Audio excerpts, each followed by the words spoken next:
Shalom Bapak Ibu Saudara yang dikasihi oleh Tuhan. Saya Pendeta Nyoman Jepun. Saya mengajak saudara untuk membuka Injil Matius pasal 25. Injil Matius pasal 25. Kita akan membaca ayat 14 hingga ayatnya yang ke-18. Injil Matius pasal 25 ayat 14 sampai 18.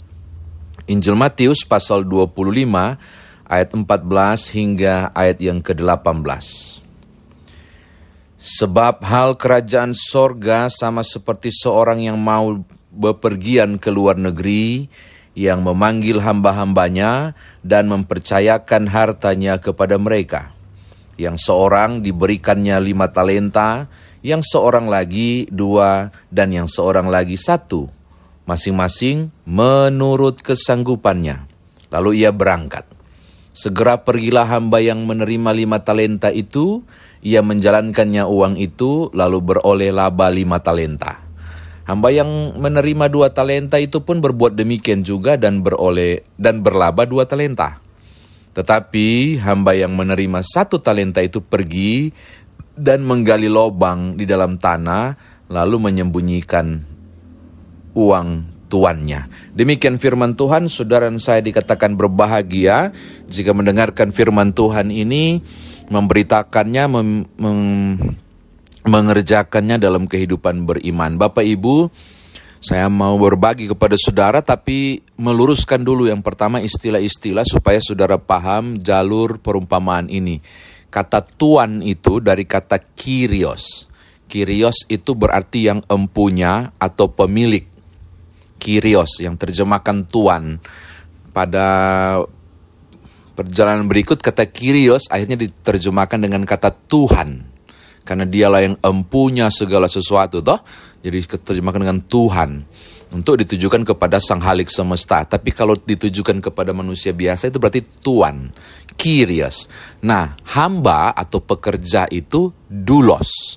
Hamba atau pekerja adalah doulos, mereka yang menumpang hidup pada tuannya.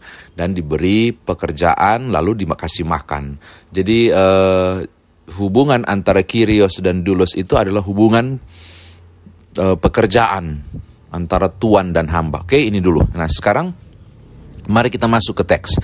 Ketika saudara masuk ke teks ayat 14, tolong lihat ada kalimat yang menarik bahwa si tuan ini pergi. Saya menggunakan istilah tuan jarum super. Jarang di rumah, suka pergi. Jadi, kalau seringkali kita menemukan perumpamaan kerajaan sorga yang diidentikan dengan tuan dan hamba, seringkali kita menemukan istilah tuan ini yang suka pergi, makanya jarum super, jarang di rumah, suka pergi. Nah, ada kata kunci pertama yang menarik. Ketika dia pergi, ayat 14 bilang begini, dan mempercayakan hartanya kepada mereka. Tolong lihat ya, ketika dia pergi, dia mempercayakan hartanya kepada mereka. Apa maksudnya? Dia berikan hartanya dan harus olah. Saudara lihat, ketika dia pergi, dia percayakan hartanya, tolong olah ini. Tolong olah ini. Jadi dia percayakan hartanya. Tidak sembarang loh, ini bicara soal bisnis. Mempercayakan hartanya kepada para pekerja untuk mengolahnya. Karena tugas doulos adalah membuat supaya tuannya itu punya untung. Itu hal yang biasa, membuat supaya kyrios untung, doulos harus bekerja. Dan dia percayakan hartanya. Nah, sekarang mari kita lihat tolak ukur. Mempercayakan harta ternyata kepada 3 jenis orang, yaitu mereka yang dipercayakan dengan jumlah 5 talenta, yang dipercayakan dengan 2 talenta, dan yang dipercayakan dengan 1 talenta. Apa alat ukurnya? Kenapa beda-beda? Kenapa 5? Kenapa 3? Kenapa 1? Kenapa 5? Kenapa 2? Kenapa 1? Kenapa nggak sama-sama 5? Kenapa nggak sama-sama 2? Kenapa nggak sama-sama 1? Tolong lihat kata kunci berikut, ayat 15, bagian akhir. Menurut kesanggupannya, lalu ia berangkat. Jadi masing-masing menurut kesanggupannya. Saudara tangkap? Jadi ternyata diberikan berdasarkan kesanggupan. Kesanggupan itu dalam bahasa asli dunamis. Kata dunamis ini berarti pertama memang kekuatan, tapi berarti kesanggupan yang bisa diukur. Diukur dari karena sama-sama lihat kemampuannya. Diukur dari barangkali ada kurun waktu yang dievaluasi dan tahu kemampuannya. Oh, kamu cuma bisa 5 talenta, kamu cuma 2, kamu cuma 1. Jadi diukur sedemikian rupa. Jadi bukan soal pilih kasih. Bukan soal pilih kasih Bapak Ibu ketika saudara melihat kenapa yang satu cuma 5 talenta, kenapa yang satu kemudian bahkan cuma 1 talenta, kenapa terlihat tidak adil, kenapa bisa begitu? Ini kan menarik, kenapa bisa begitu? Nah, kita dapat jawaban berarti ternyata pemberian yang tidak sama ini berdasarkan dunamis, kesanggupan. Dan kesanggupan itu bisa diukur. Saya ulangi, kesanggupan itu bisa diukur. Kemampuanmu diukur, dinilai setelah interaksi, dievaluasi, ini nilaimu dan bisa diukur. Jadi bukan soal menjilat bos baru dapat 5 talenta, bukan soal like and dislike baru dapat 5 talenta, bukan, diukur berdasarkan kemampuan. Ini menarik ya, karena menggunakan istilah dunamis. Jadi ternyata yang satu ini cuma dapat 1 talenta karena kau cuma mampu begitu. Saya sudah tahu kau punya kemampuan cuma begitu. Oke, ini catatan saya yang pertama. Yang kedua Bapak Ibu, mari kita lihat apa sih sebenarnya arti talenta itu. Oke, talenta itu dari bahasa Yunani talanton. Talanton ini berarti 2, memikul atau mengangkut. Talanton itu berarti memikul atau mengangkut, makanya tidak heran istilah talenta ini biasa digunakan untuk suatu timbangan dengan neraca atau bicara soal berat. Biasanya ini satuan berat untuk emas dan perak. Bahkan di perjanjian lama saudara akan menemukan bahwa 1 talenta itu 3.000 sikal kudus. Tinggal mau diukur ini sikal emas atau sikal perak. Yang pasti ukurannya 3.000 sikal kudus di perjanjian lama. Jadi talenta itu erat hubungannya dengan neraca berat atau ukuran. Tapi saya mau kasih tahu saudara bahwa ternyata talenta juga berhubungan dengan duit. Bukan cuma berhubungan dengan berat atau timbangan, tapi juga berhubungan dengan duit. Apa itu? Umumnya 1 talenta itu 60 mina atau 6.000 dirham. Saya ulangi ya, 1 talenta itu sama dengan 60 mina atau 6.000 dirham. Kenapa pakai mina dan dirham? Ya pokoknya 1 talenta itu 60 mina. Nah 1 mina itu 100 dirham. Dari mana dapatnya? 6.000 bagi 60. Ya toh? Jadi kita dapat. Jadi 1 talenta itu sama dengan 60 mina. Atau 6.000 dirham. Sekarang mari kita cari bagaimana supaya bisa menghitungnya. Secara rupiah di kurs secara rupiah. Ternyata Bapak Ibu gampang. Kurs secara rupiahnya begini. Ternyata 1 dirham itu sama dengan setengah upah harian pekerja. Setengah upah harian pekerja. 1 dirham itu setengah upah harian pekerja. Jadi kita tinggal cari tahu saja. Di Palembang ini atau di Indonesia ini berapa? Ada yang 70.000 per hari. Ada yang 80.000 yang ekspor. Ada yang bahkan kepala tukangnya itu bisa 105.000 rupiah per hari dibayar. Kita pukul rata saja 100. Maka 1 dirham itu sama dengan setengah upah harian, berarti 1 dirham itu sama dengan 100.000 bahagi 2. Maka kita akan mendapatkan satu dirham itu sama dengan 50.000 rupiah. Karena 1 mina itu sama dengan 100 dirham, maka 50.000 kali 100. Maka kita akan dapat angka 5 juta. Karena 1 talenta itu 60 mina, maka 5 juta kalikan dengan 60. Kita akan dapat 300 juta. 1 talenta itu kurs sekarang. Berapa rupiah ke 1 talenta kurs sekarang? Itu kurang lebih 300 juta rupiah. Sedikit nggak? Banyak. Dan ajaibnya dia tanam. Dia tanam ke tanah. Gila nggak? Modalnya itu dia tanam di tanah, dia nggak bikin apa-apa. 300 juta loh. Jadi jangan bicara soal ini nilai sedikit, ini nilai gede. Lalu kita cari tahu kenapa sampai dia buat begitu. Kenapa sampai dia bikin begitu.